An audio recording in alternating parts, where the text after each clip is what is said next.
Today we're going to be changing out the driver's side headlight bulb on our 2011 Ford Taurus. Right over here by your air cleaner, behind it, you can get your hand in here, is the cap that you have to take off.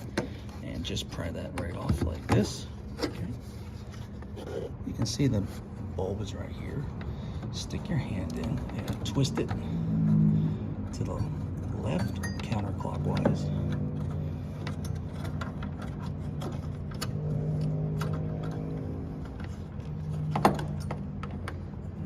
Out.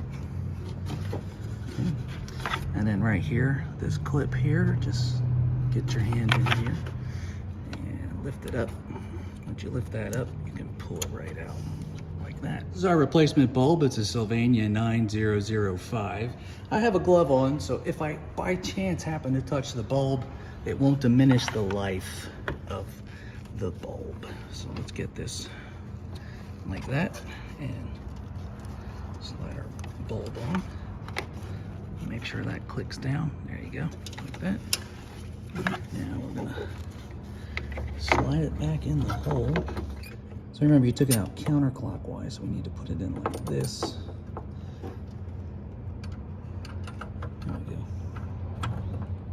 And then, there we go, and twist. Now it's in. Let's give it a try. Let's get our cap, put it back in. Make sure you put your cap back on because it prevents water from getting in there.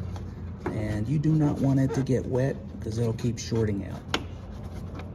All right, so now our cap is back on firmly.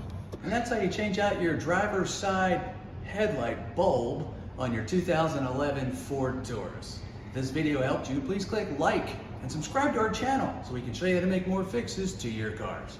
Thanks for watching.